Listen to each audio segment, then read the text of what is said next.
Herzlich willkommen. Mein Name ist Werner Theiner und wir haben das nächste OGSOCT, ist diesmal zu Gast über Google Hangout Werner Paulus. Werner Paulus wird sich hoffentlich jetzt dann erstmal gleich selber ein bisschen vorstellen, macht aber sehr spannende Geschichten. Unter anderem schreibt er ein tolles Buch, Business in Arabien, über das wir dann auch gleich nochmal ein bisschen erzählen wollen. Aber jetzt als erstes, danke Werner, dass du da bist. Erzähl mal ein bisschen was von dir. Wer bist du? Ja, guten Morgen, Werner. Ich bin auch der Werner, Werner Paulus, ich bin Inhaber der Firma Wepacom. Das ist eine Consulting-Firma und ich helfe Firmen beim Aufbau des Vertriebs in anderen Regionen. Also es kann eine deutsche Firma sein, die zum Beispiel, um bei dem Thema zu bleiben, in den arabischen Raum expandieren möchte. Das kann aber auch eine amerikanische Firma sein, zum Beispiel, die von USA aus in Deutschland oder in Europa Business machen will. Das ist das, was ich mache. Und ja, wie bin ich drauf gekommen, das Buch zu schreiben? Ich habe einfach festgestellt, dass viele, gerade Deutsche, sehr große Schwierigkeiten haben, mit Arabern zu arbeiten. Und da ich ein relativ offener Mensch bin, und es mag, mit anderen Kulturen zu arbeiten, mich auf andere Kulturen einzulassen. Mir fällt es relativ leicht und daher dachte ich, gut, dann kann ich meine Erfahrungen nehmen, die ich habe mit dem Arbeiten mit Arabern und das in einem Buch niederschreiben und damit anderen Menschen helfen. Und so habe ich das Buch geschrieben. So sieht das Buch aus. Das ist ja, schalt's nochmal bitte in die Kamera. Ja, so jetzt schaut es aus. Okay, wo man das Buch bekommt? Sheikh Zayed Moschee in Abu Dhabi übrigens. Okay. Wo man das Buch bekommt, wird man dann unten in der Infobox auch finden. Ich denke mal, man kann es über die üblichen Wege kaufen, ohne jetzt eine große Zone zu nennen. Genau, also das ist überall verfügbar. Also man kann es über Amazon oder Buch.de bestellen. Oder man kann es direkt über meine Webseite bestellen, businessinarabien.de. Da gibt es einen Online-Shop, kann man das direkt bestellen, kostenfreier Versand in alle Welt. Und da kann man sich dann ein paar Zusatzinformationen auch zu dem Buch holen, Aktualisierungen oder einfach, was ich so Aktuelles über die Region erfahre, das schreibe ich da auch nochmal nieder. Da kommt aber schon mal eine ganz andere Frage. Also ich binde natürlich auch diese Links alle mit ein. Also liebe Zuschauer, wen es interessiert, unten in der Infobox findet ihr dann die ganzen Informationen. Wie lange machst du denn schon Business in Arabien? Also wann waren deine ersten Kontakte Richtung Arabien eigentlich? Die ersten eigenen Kontakte, das war so um die, Gott, das klingt ewig her, Jahrtausendwende. Also so um 2000 rum habe ich angefangen mit Arabern zu arbeiten und dann wurde es immer mehr und ja, um 2010 rum habe ich dann entschieden oder beschlossen, das Buch zu schreiben. Das hat dann allerdings nochmal 5 Jahre gedauert, bis ich dann das dann fertig hatte. Okay. Ja, das fragt mich, warum schreibt man ein Buch eigentlich oder warum schreibt man ein Buch Business in Arabien? Ist es da so ganz anders oder erzähl mir mal. Ja. Also die kulturellen Unterschiede zwischen Deutschen und Arabern oder Mitteleuropäern und Arabern sind riesig. Und es gibt 100.000 Fettnäpfchen, in die ich reintreten kann. Und oftmals sind es Kleinigkeiten. Die Araber kennen uns natürlich auch und wissen um unsere Eigenheiten. Aber umso größer ist der Eindruck, den ich hinterlassen kann, wenn ich mich eben auf deren Kultur einlassen kann. Und deswegen habe ich beschlossen, das Buch zu schreiben. Bist du da ein Fettnäpfchen selber auch reingetreten? Also Massen. Erzähl mal ein bisschen was davon. Wir wollen doch alle die Fettnäpfchen kennen. Learning by doing, also einmal selber reintreten, damit man es lernt.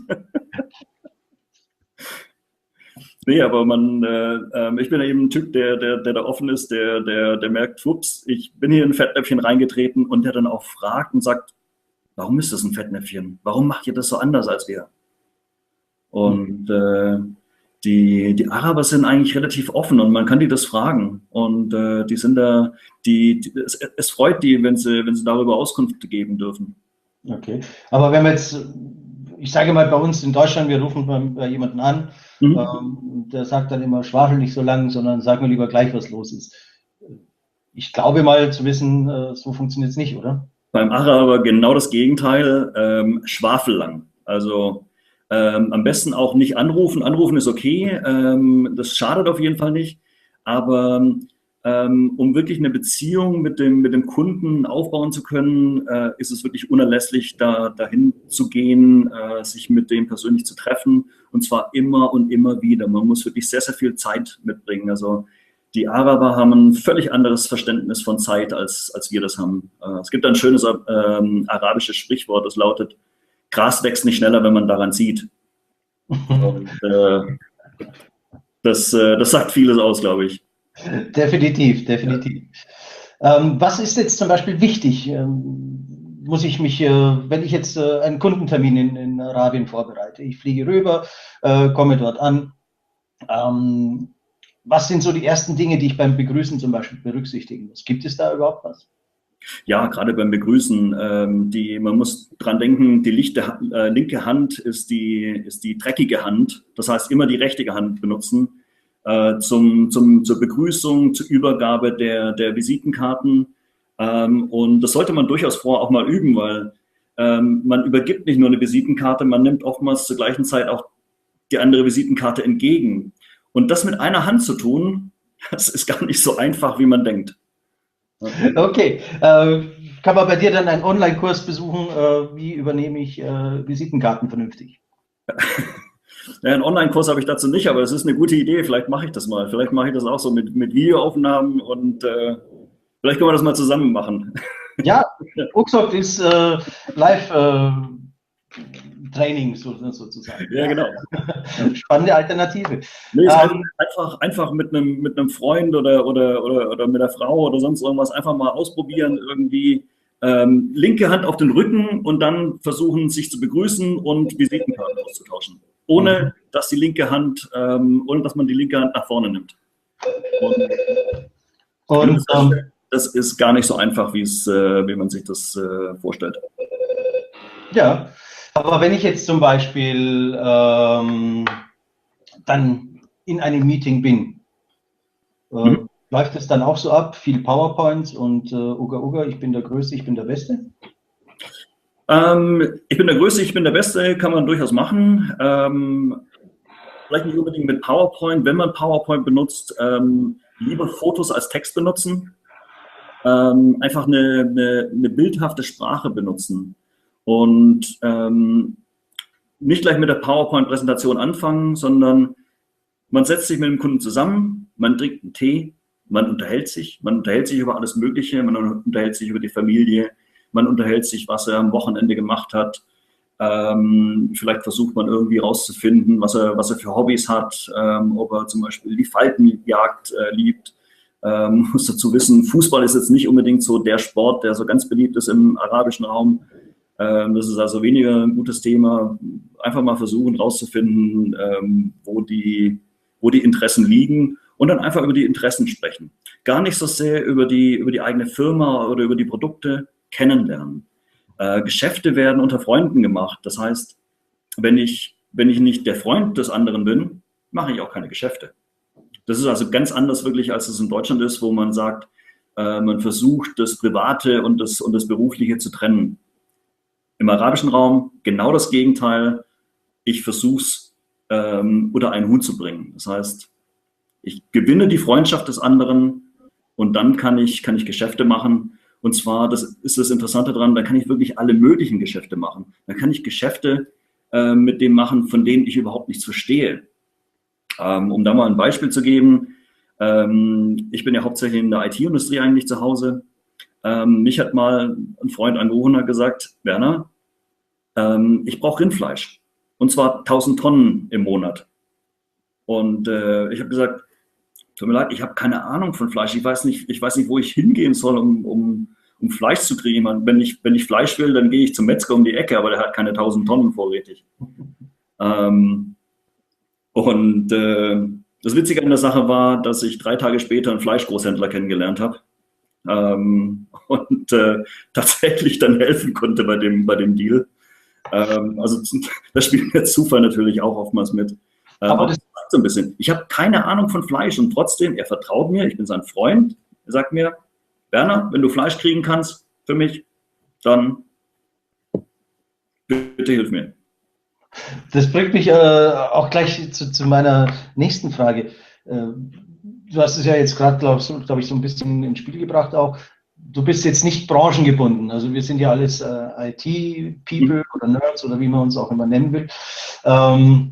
Aber bei dir ist große Bandbreite? Relativ große Bandbreite, wobei der Fokus schon auf der IT-Industrie ist, einfach deswegen, weil ich da die meiste Erfahrung habe. Aber wenn es andere Branchen sind, einfach mal ansprechen. Wenn ich das Gefühl habe, dass ich keinen Wert einbringen kann in die Beziehung, dann lehne ich ein Mandat auch ab. Also, dass sie einfach sagt, tut mir leid, ich kann da nicht weiterhelfen. Auf der kulturellen Ebene schon, also um einfach Trainings zu machen, auch mit den Mitarbeitern zum Beispiel, dass man einfach lernt, umzugehen mit Arabern, dass man eben auf die Besonderheiten eingeht. Das auf jeden Fall. Ob ich dann auch helfen kann beim nächsten Schritt, dass man wirklich das Business anfängt in der jeweiligen Branche. Da muss man dann jeweils sehen. Aber wie gesagt, ich bin da auch offen genug, dass ich sage, da kann ich nicht wirklich weiterhelfen. Es ist besser, sich an jemand anderes zu wenden. Zumindest bei dem. Gibt es ein Land, sage ich mal, was dir jetzt besonders im arabischen Raum ans Herz gewachsen ist? Nee, also das Buch, ich halte es nochmal in die Kamera, wie das in Fernsehsendungen auch immer gemacht wird. Das Buch konzentriert sich schon sehr auf die Vereinigten Arabischen Emirate, weil das vielleicht auch das Land ist, wo man am einfachsten Business machen kann, wo man am ehesten Business macht. Deswegen dachte ich konzentriere mich bei den Hintergrundinformationen, bei den geografischen, politischen Informationen und so weiter, konzentriere ich mich auf die Vereinigten Arabischen Emirate. Aber es ist jetzt nicht unbedingt mein Lieblingsland. Generell sind es Länder mit sehr herzlichen Menschen und für mich stehen die Menschen im Vordergrund und weniger die Länder. Gibt es einen bestimmten Hotspot, wo ich jetzt sage, Mensch, ich würde gerne mal ein paar Menschen kennenlernen, einfach auch mal aufs Geratewohl. Bin jetzt in Dubai, gehe in die Dubai Mall oder was weiß ich was alles, setze mich draußen an den berühmten See und trinke dort eine Tasse Kaffee und hoffe, dass ich auch arabische Menschen kennenlerne, oder bin ich da jetzt gerade zu verträumt in der Geschichte? Nee, kann man sehr gut. Während wir zum Beispiel, wenn wir irgendwo zum Beispiel in ein Restaurant reinkommen, oder zum Beispiel an der Bar. Ne? Es sind 5 Plätze frei, ich setze mich an einen der freien Plätze. Kommt ein zweiter Deutscher rein, setzt er sich ans andere Ende der Bar. Kommt ein Araber rein, der setzt sich neben mich. Okay, das spricht schon Bände, würde ich sagen.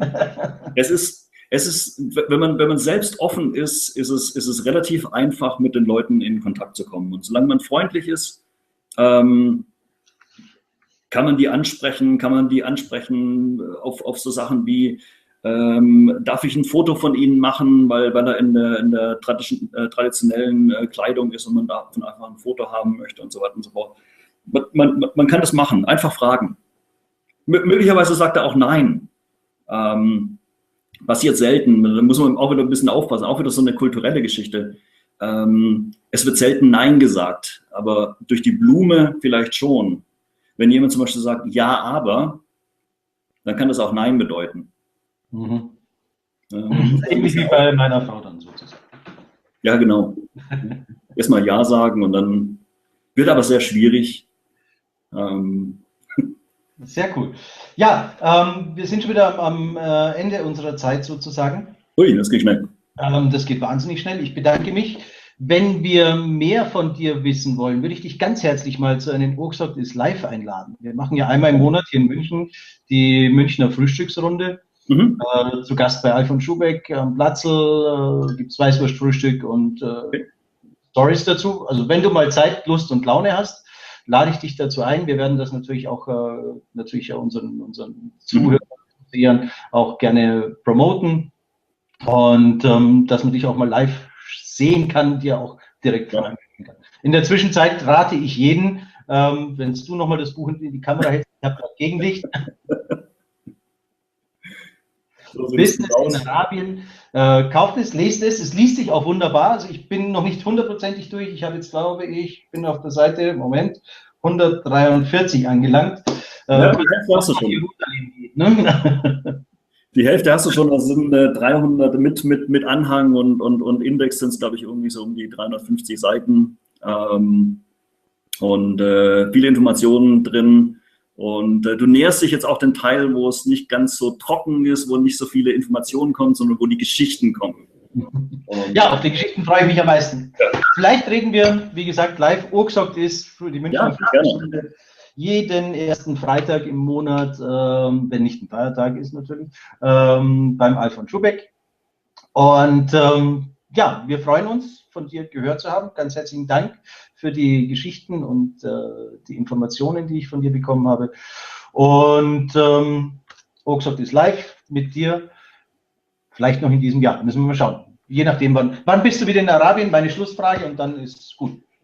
Oh, im Moment habe ich sogar noch nicht mal einen aktuellen Plan, aber sicherlich kurzfristig irgendwie wieder in den nächsten, keine Ahnung, 2-3 Monaten sicherlich wieder.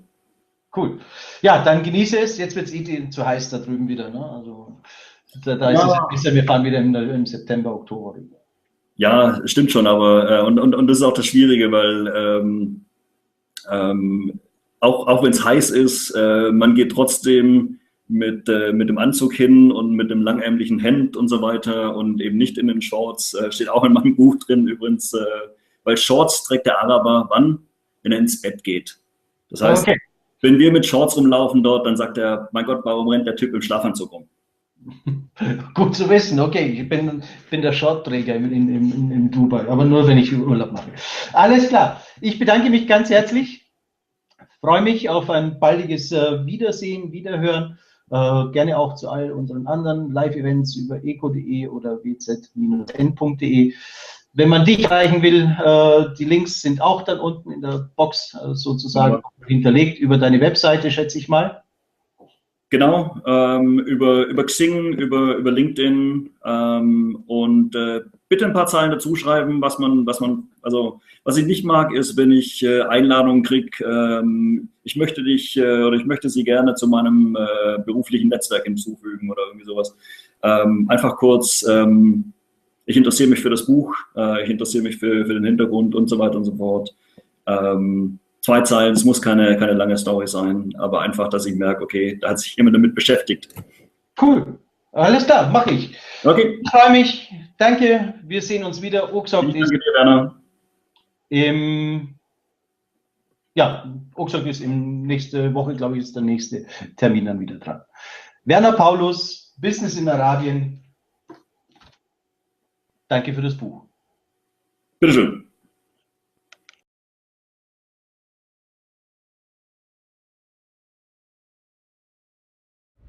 Oaksoft ist. Einmal im Monat trifft sich die Münchner Frühstücksrunde bei Alfons Schubeck zum Weißwurstfrühstück. Und wenn du was zum Song hast, dann kommst du.